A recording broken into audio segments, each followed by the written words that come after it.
Hello and welcome to Fireside Fairytales. My name is Rory and you're watching Varietal Literature's YouTube page, a cozy little corner of the internet for narrative. If you've never been here before, well, thank you for dropping in. And if you aren't watching this live, you should know that down in the description below there are timestamps, and those timestamps will take you to the start of whichever story interests you the most. Though today only really the last one is a true proper story. The other ones are snippets and descriptions and collections of lore and stuff around Germany concerning the Wahles, which we'll get to, or the Venetians, if you will. But if you are watching live, obviously, you can't jump ahead to what hasn't been made, but what you can do, if you would like, is there's a little live chat going right now, and there's a bunch of little crop of potatoes growing in it right now. We're talking about what they will and won't be able to do in the stream. And if you want to join in on that and talk about the stories, you're more than welcome to. I see that Tammy is in my personal nightmare of very hot weather that has given her a bad heat migraine. Says it's 105 degrees Fahrenheit. I don't know what that is in Celsius, but it sounds very hot. If anyone wants to tell me what that is in Celsius, I'm guessing it's like 40 something. Jum's store is doing a bunch of baking for her cousin's baby shower, which is lovely. It's very kind of you, Jum Store. And to that end, Jum Store will not be able to type in the chat, so it is my personal mission to say many things that imply a dirty joke so that she will feel frustrated, have to wash her hands and rush to type it. I see GS in here and Lizzie Rose. Hello, Lizzie. Good to see you. And Uncle Kitty. Good to see all you folks again.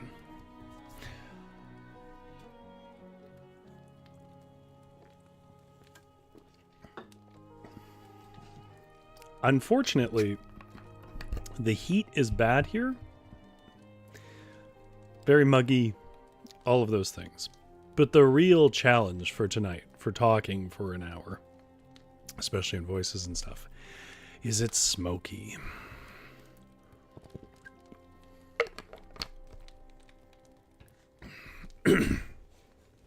So there'll probably be more water than usual. I was out for my walk today and I was like, wow, I feel like I'm walking through a campfire, but not in a cool way. All right. So what are we talking about today? We're talking about a very odd topic that your friend and mine, well, I hope it's your friend, because you should certainly go and follow him on his Patreon. Get help support his efforts to translate a lot of old German folklore to English, and you get a bunch of cool stories every month. I do read some of them aloud, but I certainly don't read them all. So you will get more stories than you get here by following him on his Patreon. But he's been doing a lot of stuff about the Venetians this year, or the Wahles, which is such a hard concept for me to wrap my head around for a few reasons that I'm not really going to say much ahead of time. I'm just gonna kind of go into it, and then hopefully you folks make better use of it. Uncle Kitty says, I'll be back in a sec. I'm having sound problems. Well, hopefully it's not me. Hopefully everyone can hear me clearly and normally and audio isn't competing or anything like that. Do let me know. Anyhow, let's pretend that it's cooler than it is with my usual trick of putting some rain on and a nice chilly breeze. It will be cooler soon. Jumpstore says, also, Rory, how could you? Oh, Janera! How lovely to see you. It's been a minute. I hope your father's doing well.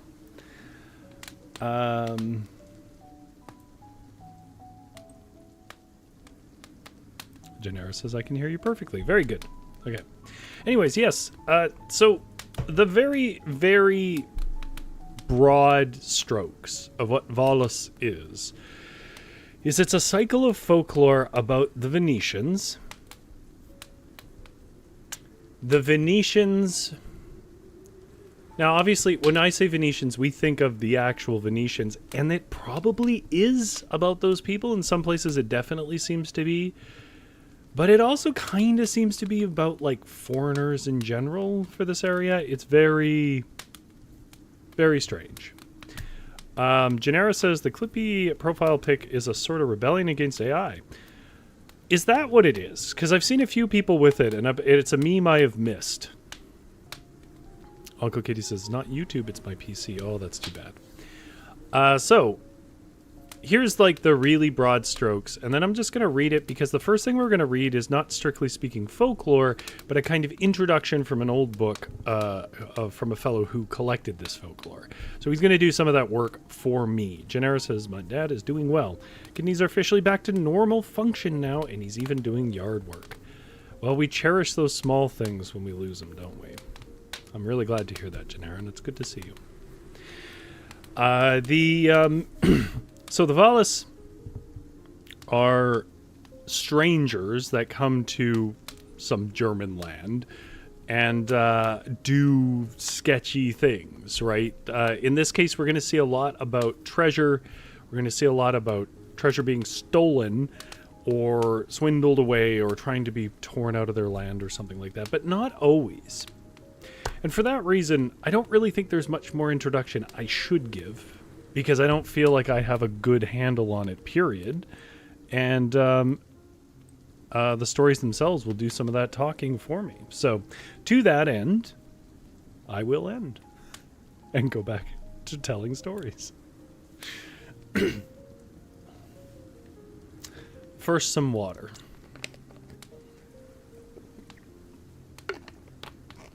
As I continue to breathe the cigarette that is my province.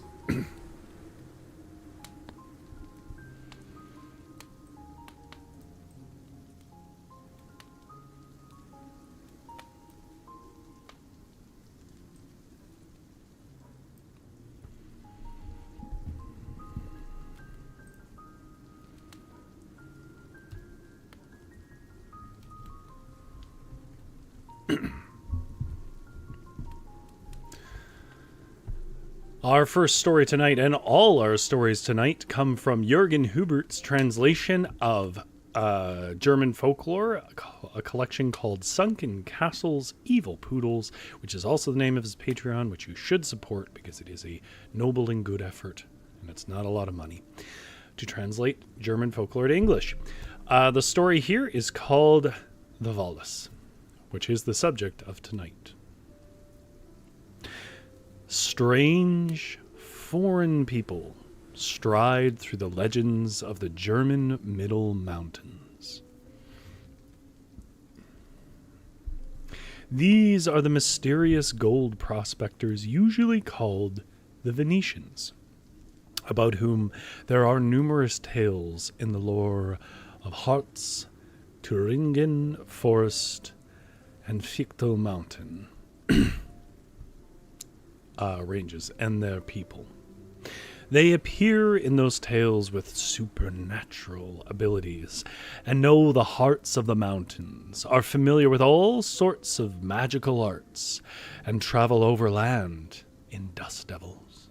Now, I think everybody knows what a dust devil is, but in the off chance you don't live in a place that would have ever seen one, I mean, I guess I don't, but I have seen one, or it's just a term you're not familiar with, they're little swirls of dust that stir up when winds cross just correctly.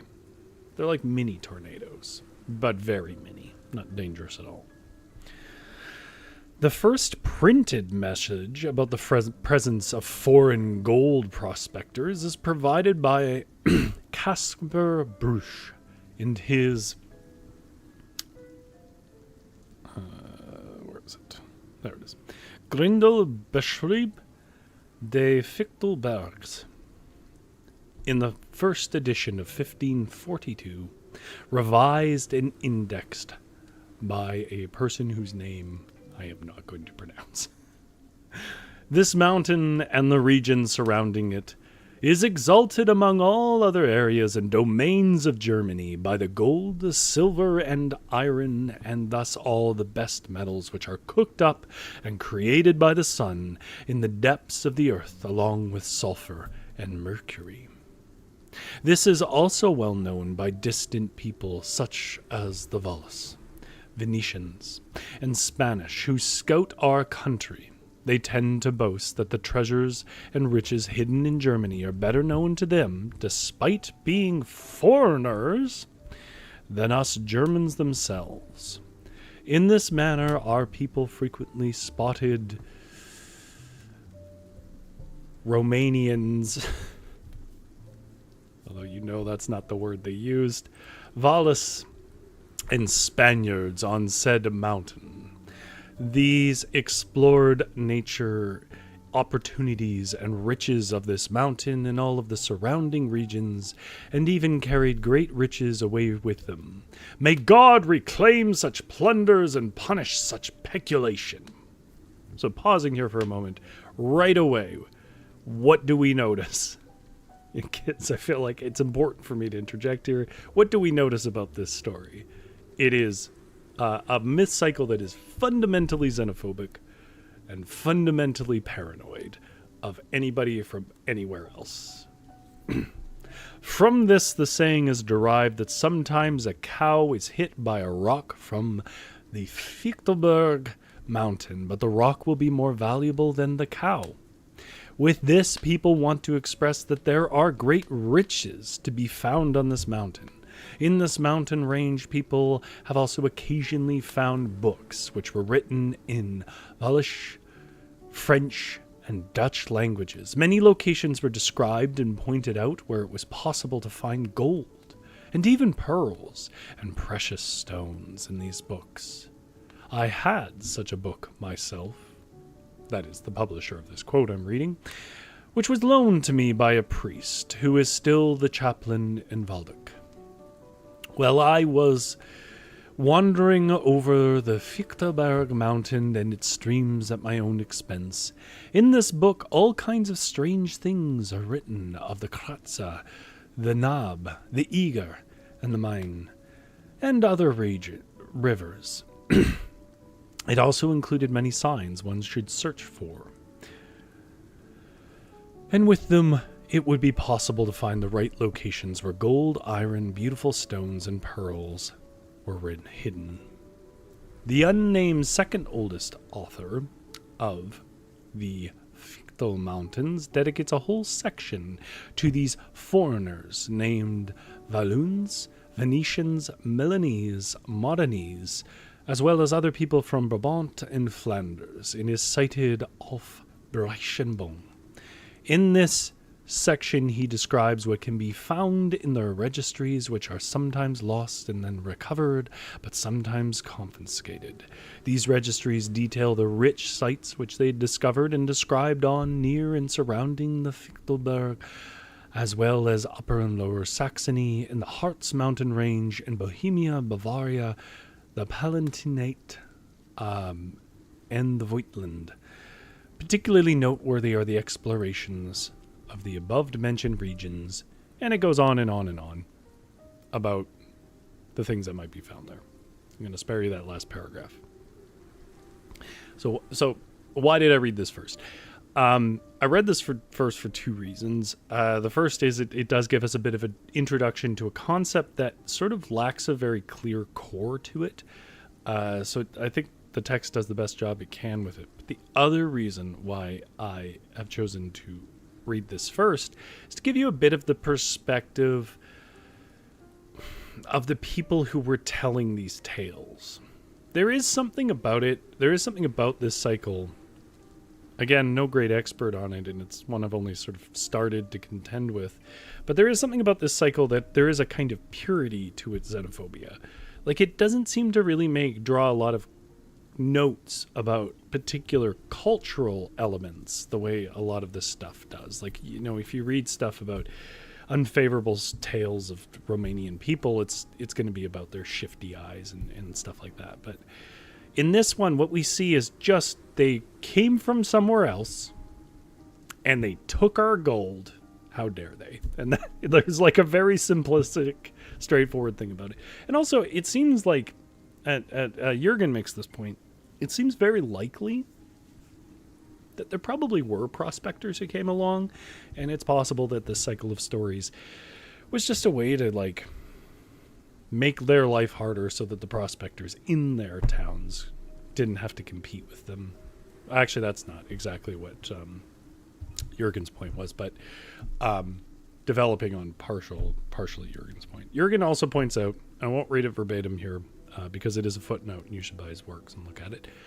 But he does note that the author of this material, so there's like a couple of layers going on here, right? So he's quoting an old text from the 16th century, but the person quoting it is like also from, I think, like 150 years ago, maybe, or thereabouts. So we're it's like two lenses of history. It's a very old lens on a sort of raw folkloric history, and then a lens on that lens. And Jürgen points out that a lot of these books around this time were infected by the scientific racism, where the idea that there was like some particular racial trait being expressed here. You'll see some references to them being like shorter or something like that. That is very in keeping with a particular viewpoint that wasn't strictly speaking German, I should say. A lot of folkloric people made pretty erroneous comparisons, and usually it was something like, they say it's the Fae, but it was probably those freaks from over there when they came and visited. Like, it's that kind of stuff. So it's something to keep in mind. I trust you to be intelligent. I'm not trying to, I wouldn't be reading it if I didn't think that. But it is something to keep in mind, that at the core of this is just a kind of pure xenophobia of how dare they take our gold. Anyways.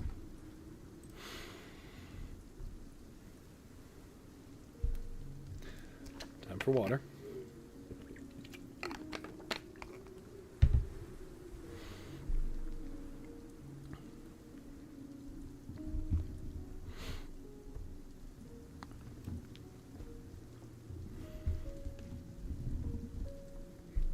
All right.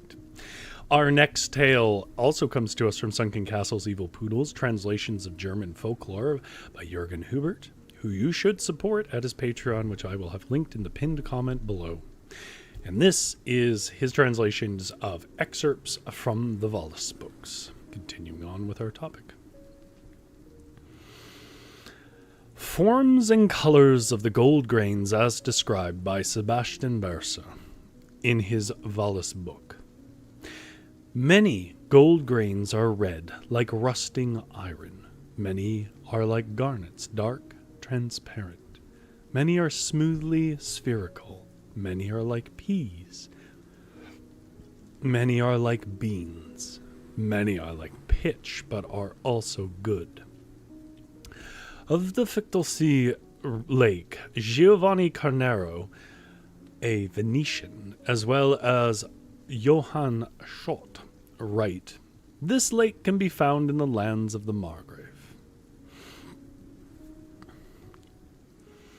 High up in the wetlands, and its bottom could not be found even at 40 fathoms. If someone dug into the ground at the top of the mountain to a depth of a span, they would find remarkably green stones. If they were heated with ember, they would turn red, and when they were put next to silver, both of these stones would turn to pure gold, of a kind undiscovered by all mankind until now. I have a particular love for the nonsense of alchemy. The way they just say things that could be easily tested and never work.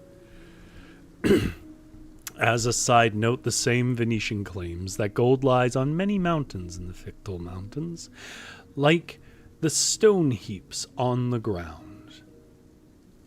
Blocksberg, near Wunsiedel, the mountain area near Wunsiedel in the Fichtelberg region is located at an unreachable and terrible height. Within this area, there are old mine entrances and underground tunnels, and within them gold and silver can be found. This is near the old castles, which used to be the abodes of the robber knights of House... pardon me. House of Wahles-Books, from which the mountain derives its name. Outside one of the castles, on the right side of the main gate, looking outwards, there is an old underground chamber or cellar within the earth, and before it lies a very large stone, and within it is a very large iron chest with an incredible treasure of gold, silver, and jewels. This lies on top of a square copper cauldron, which is filled with a variety of guilder coins, and is 1 ell high and 2 ells wide. Within there are also a golden crown and beautiful jewels with gems, which the lords of the von Wahles-Books line once stole from a king and buried there when the castle was destroyed. For those who want to search for it should look beneath the stairs. At this spot there is a 4-square hole in which the treasure can be found, and for this reason the steps of the stairs must be broken from the uppermost to the lowest one at the base of the stairs.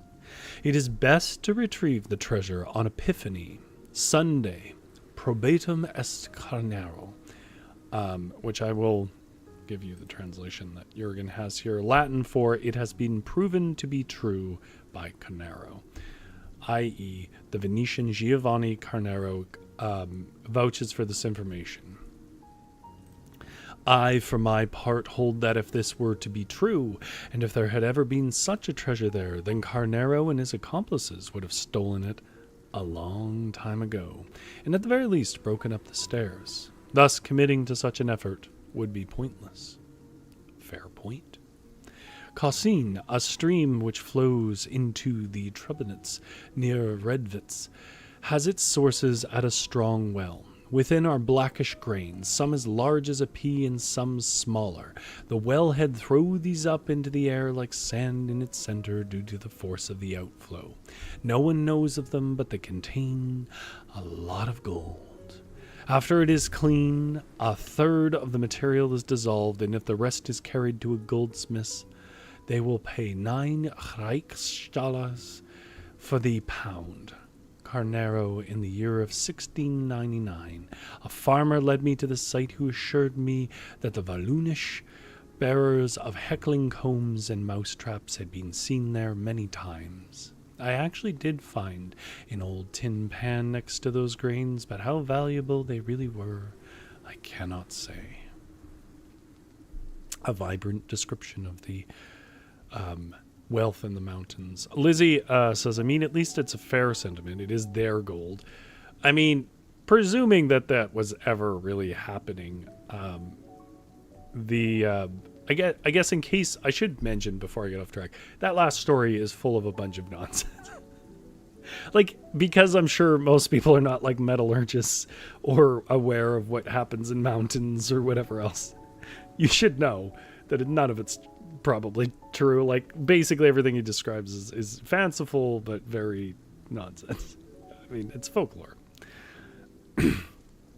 Uncle Kitty says, I'll have to re-listen when I fix my PC. I'm sorry to hear that you're having trouble. All right.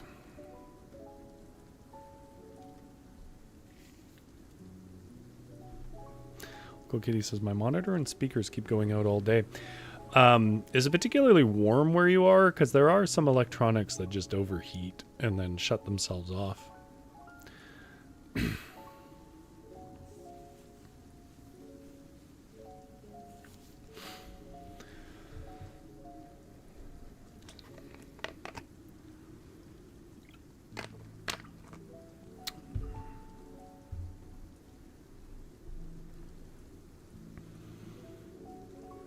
All right. Uncle Kitty says, I'm getting a ton of error messages. Oh, so like it's on a software level. I don't know what that would be. I hope it's nothing too costly. All right. we're getting more and more towards traditional folklore with this. You should know, though, that, like, if we're going to talk about the Wahles, it will take several streams. There are a lot of Wahles stories. This story also opens with a very challenging sentence for an English speaker. We'll see how I do.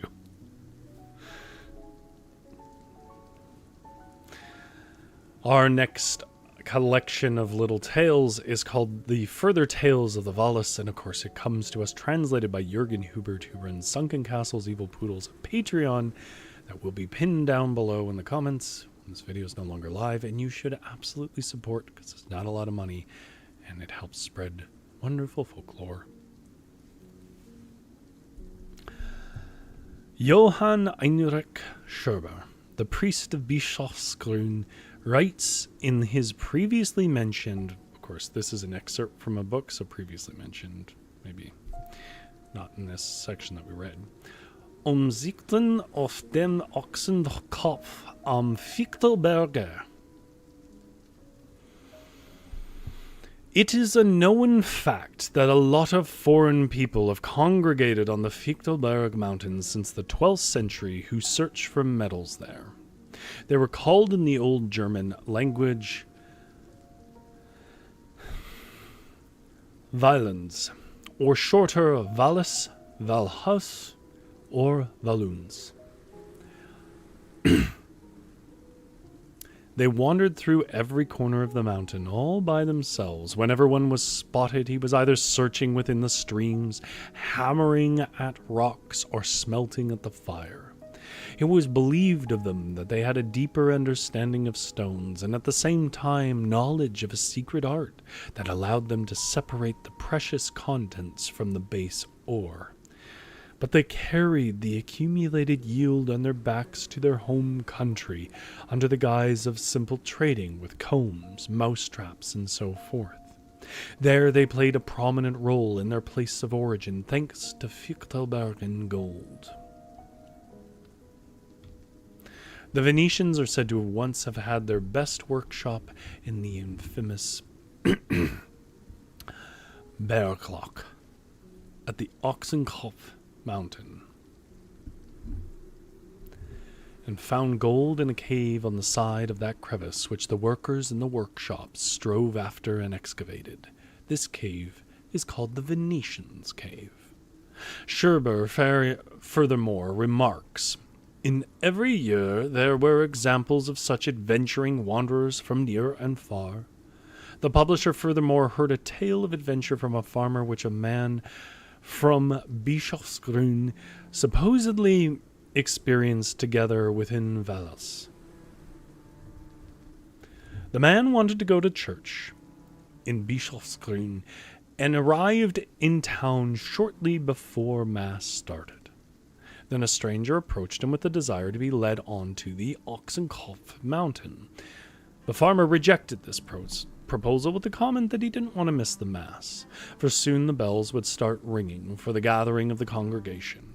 However, the man, Italian, for the farmer recognized him as such, smiled and said that if there was nothing else keeping him, he should just join him, for he would ensure that there would be plenty of time left for going to church.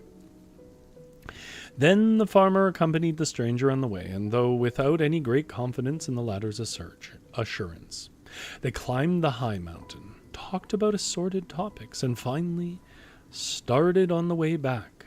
And when they descended through the forest, the Walhaus asked his companion if he wanted to shoot a stag, even though he saw that the latter did not carry a rifle with him.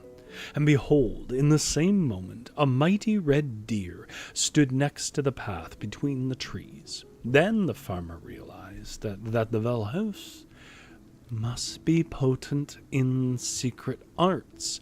As the two of them came back to the village, the bells started ringing. The farmer was still able to attend Mass, even though the way up to the summit alone takes an hour to walk. Known and claimed by several villages as their own, the tale, there is a legend of Fichtelberg, farmer who threw his knife into a whirlwind, and through this pierced the eye of a Venetian. but who nevertheless was later lavished with favors by the latter. Likewise, a story is told about a man from Wahles-Books that he was liberated from all debts and worries by a Wahles. He frequently gave hospitality in his home, for he remembered that the latter had told him to visit him in Venice and ask him for help if he ever experienced a great destitution. The inexperienced forester did so and had to reach the great foreign city safely.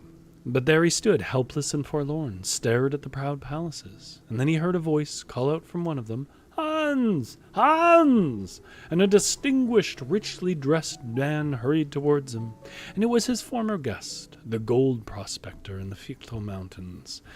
Now, the farmer received help, and he lived days full of luxury and splendor, and finally departed laden with riches. Sigmund von, a native of Wunsiedel, kept in fond memory and had brought a born Wahles woman back home from Venice who was a highly experienced in alchemy and knew how to separate silver and gold from tin. Von attained immeasurable wealth, built a hospice in Wunsiedel in the year 1467, and supported it with a fantastic endowment. This man, who had such merit in his hometown, died in Eger.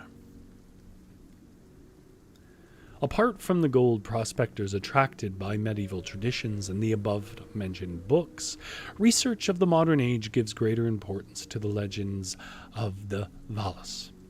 Those strange figures are seen as people who have been pushed back into the Fichtel Mountains who first panned gold or dug for ore.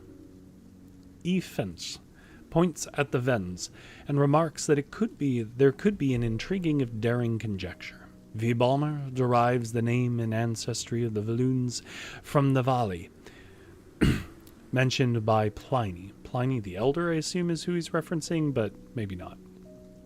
Pliny the Elder, if you don't know, would be Athens, ancient Greece.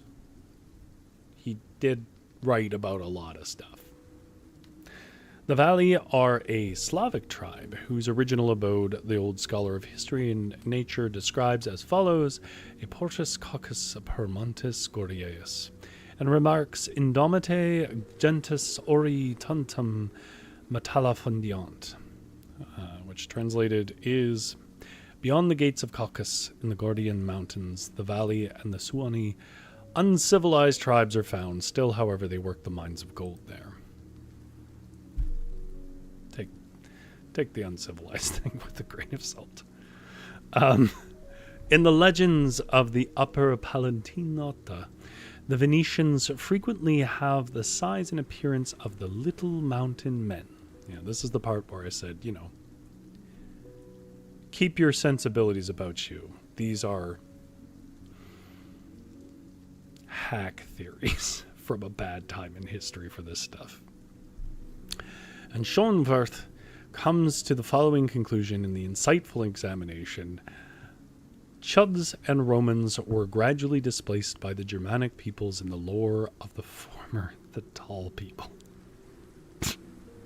and the latter, the mighty rulers of the world, gradually turned into giants, while the native Celts were turned into dwarves over the course of the centuries. Similar to the Venetians and the Wahles, who came here in the Middle Ages to search for valuable metals. This is a clue that dwarves and Wahles belonged to the same tribe and were divided by the invading Germanic peoples. They knew from the old times the secrets of wealth deriving from the valuable metals that can be found in these lands, and know the spots where these treasures can be gained. Schoenwerth is of the opinion that the latter familiarity of the Germanic people with the Slavic people weakened memories of the Celts and reduced their forms of the appearance in the above-mentioned manner. There's not really any reason to believe any of that, by the way. This is folklore, not history. As I mentioned before, this is some of that racist woo-woo that you see in these works at times.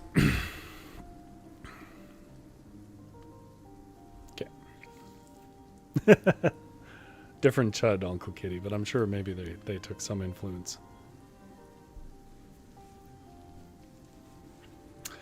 All right, last story of the night, and couldn't come soon enough because, man, it is getting warm.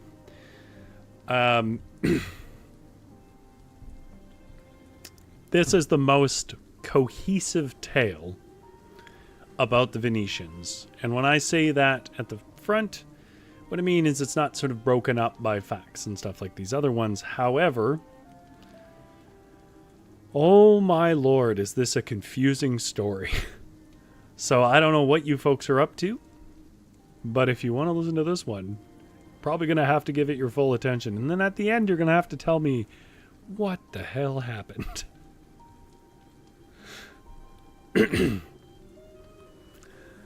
Our next story is called Venetians on the Blocksberg Mountain, and it comes to us from Sunken Castle's Evil Poodles, translations by Jürgen Hubert, who you can support at his so-named Patreon, which I will have linked in the comment down below. Many years ago, 3 miners lived in Haninkley. From time to time, Venetians visited them, who were searching for the treasures within the Blocksberg Mountains. And usually they found enough that they went home contentedly. To keep up pretenses, they brought many medicines from their home which were effective against many illnesses, but the miners soon realized that they did not come for this trade alone. Their main focus seemed to be directed at the Blocksberg, as each time when they arrived, they first made inquiries whether any of their fellow countrymen had visited before them and been to the Blocksberg. If this happened to be the case, their mood always turned sour. But if none had been there before, they seemed to be secretly pleased. Thus, the Blocksberg had to be important for them. Once they were visiting again,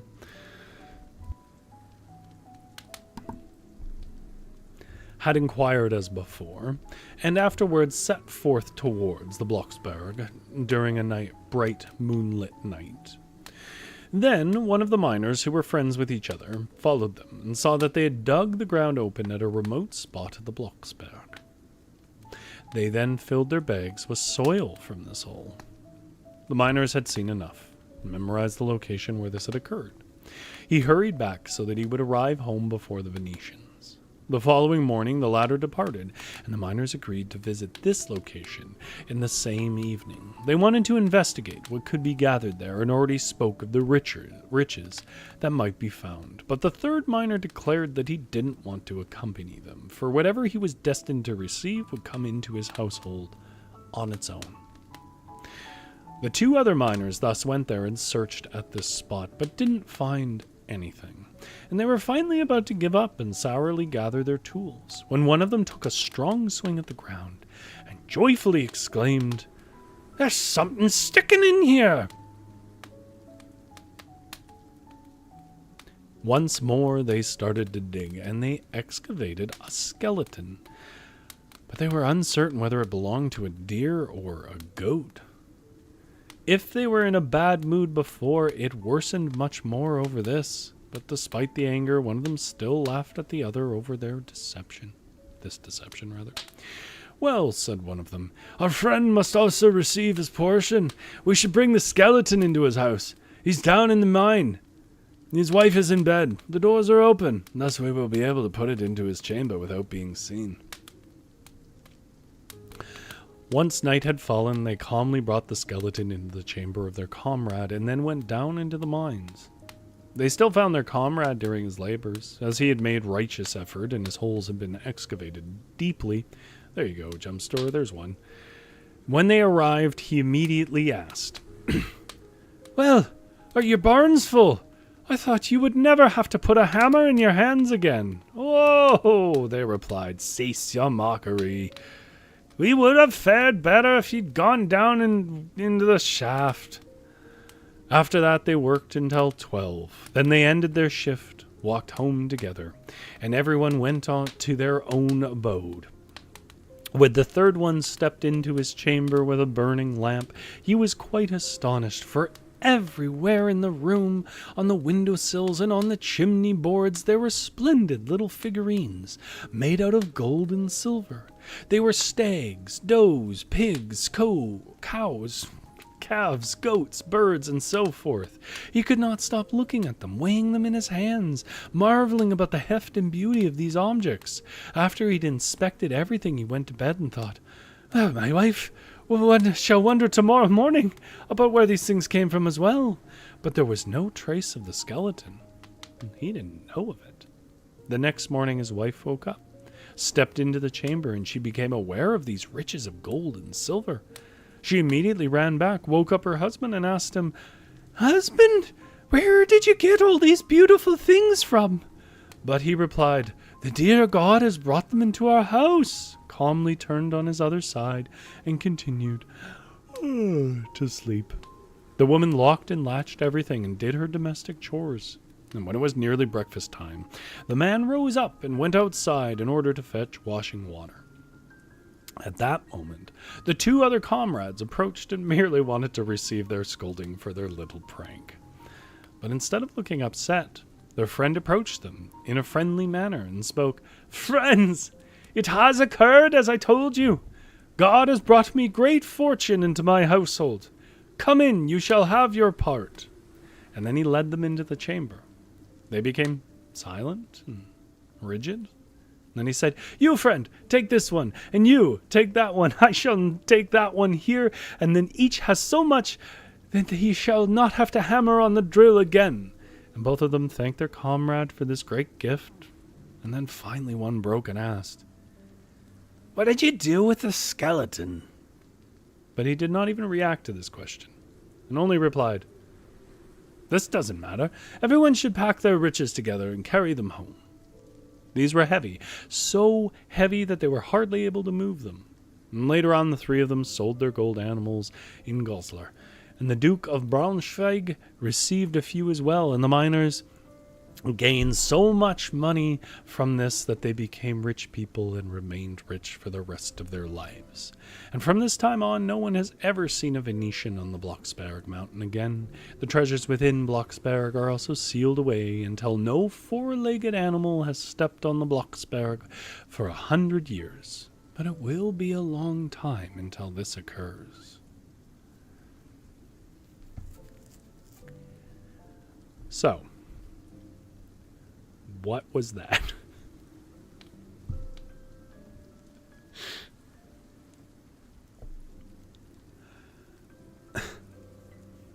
I think it slips by you a bit.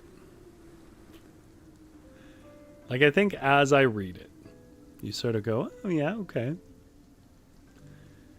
But if you sit there and you think about what just was read, I think it immediately becomes clear that nothing makes sense. Venetians showed up and asked for spots in a mountain. And if they find out that those spots in the mountain have been visited by other Venetians, they get upset. And if not, they get quite happy. So he goes up. They follow them up into the mountains. They notice that they dig up a bunch of soil. So they go up and follow, and they dig up the soil. They don't find anything but a skeleton.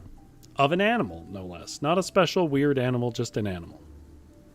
So, picks up the skeleton, takes it to his friend's house, and puts it in his bed as a joke. Then they go down in the mine, and they mine with their friends, and when they come back to the house,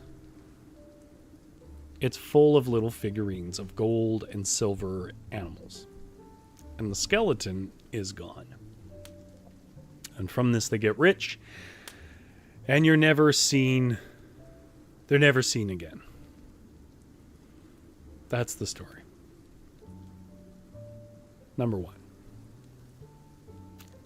If the case can be made that the skeleton itself is the one that's creating these things, then why, when the Venetians on the mountains took it, did it not disappear? And secondly, if that is the story, why would they have cared if other Venetians had gone to that spot? If something about it being buried in the mountain means that it replenishes with gold and treasures, which seems like it might be implied, it is something that Jurgen suggests in the footnote, then why would they even care? Because if somebody had been there, the Venetians had been there before, it didn't matter because there would still be more, obviously, growing like a crop out of the ground.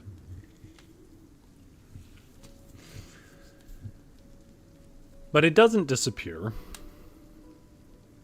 until they dig it out of the ground and put it in their friend's house. And when they put it in their friend's house, he gets gold. Not just gold, too. Gold in the shape of animals.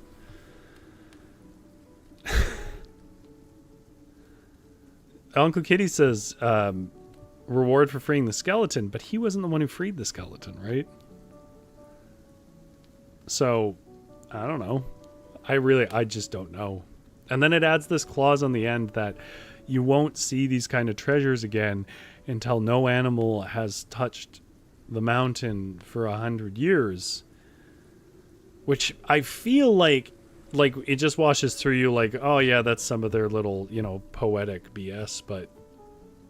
But I mean, it's an animal skeleton that they dig up, so I feel like there might be more significance to it. The longer you look at it, the crazier it gets. It's a very, very strange story. Folklore always kind of has its own weird string of reasoning, but that it never really bothers to explain. But this one is a doozy. It's a doozy because it's subtle. Like sometimes it's like if you take your hat off and wave it at a bird, you will become a flower when you die that can conquer, the earth or something weird. And you're like, okay, well, I guess this is just a bunch of fanciful nonsense. But this one seems to have a very specific implication. And it's bonkers weird. Lizzie Rose says, maybe it only replenished every so often. And maybe you have to kill an animal as a sacrifice and bury its corpse and let it sit to get the gold. Maybe. I mean, when I read stuff like this, I know this isn't the best impulse because it's not being like scientific, I guess, in your historical readings. It's sort of just a knee-jerk response. But I can't help but feel like this is a story that was originally attached to some more substantial mythology, like some sort of Slavic folklore or Slavic mythology or something like that. Because some of that kind of stirs in around this area. So, like, I do wonder if, it's one of those things that got unmoored from a larger cycle, and so it doesn't make any sense. Or whether it's just one of those things where, like, there's a bunch of things you wouldn't feel like you would have to explain in the time that it was told, and therefore the story does not carry key details with it. I think probably my best example of that, it's not a folklore example, but as somebody points out, if somebody was reading our recipes in 400 years, they might be confused what we mean by eggs, because we don't specify that we're using chicken eggs. Because you don't have to in our society, right? And I just use that as a very basic example of what I mean by sometimes I think folklore is like that. There's things that they just don't need to clarify because people of the time wouldn't have needed that clarification. So the text itself doesn't carry the information. I don't know. But to be honest, the entire Volus cycle is confusing to me. I don't know how you folks are feeling about it. But it was one of the reasons why I was hesitant to read it earlier, even though there is a lot of Volus tales here. See how many are there really? We read 4 of them, and there are 20 total. So there's a lot here. Anyways, if you are watching this not live, feel free to add in the comments. That's not me trying to engagement bait, because look at my numbers. This is not a famous it's not a famous stream. This is a hobby that some dude in Canada is doing. But I am genuinely interested in what people's theories are about this. As for me, I am too warm to continue this stream. That's okay, because we're at the last story. I hope you feel better, Tammy, in what was surely your rather extensive heat. And Uncle Kitty, I hope that that you truly did fix your computer and you don't have any more troubles. Gennaro, it's really good to hear about your father. And I'm glad to see you in the chat again. Lizzie, it's always good to hear your theories. You're always so well informed on these things. And GS, thank you for keeping me company. And of course, Jumstore. How warm is Canada right now?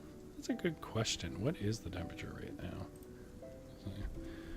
It's okay. One thing I want to say before I give you the specific temperature here. I live in a rainforest, so it is very humid. Okay, it peaked at about 25 degrees Celsius today. And although I think it was warmer than that where I am. And it's going up to 27. But the humidity is high. It is currently, and it is less humid than it was earlier, it is currently 74% humidity. Jumpstore says, I can't believe you read a story with so much potential for jokes. I feel so called out. Ah, it's great. Mining stories are great for that.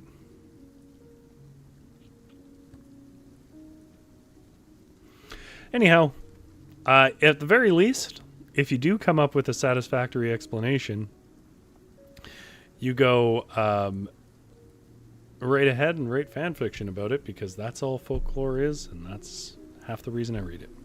Peaked out at 80 degrees Fahrenheit today, GS said. I'll take your word for it. I don't know Fahrenheit. All right. I'm going to go turn on my air conditioning. The rest of you should do the same if you have that option. If not, go get in a cold bath or something, because it is too warm. Hopefully your air isn't as smoky as mine. And, I mean, it's my sign-off, even though in every way it's not a comforting thought anymore. At the moment, anyways. I'll keep the fire warm. You folks, have a good sleep.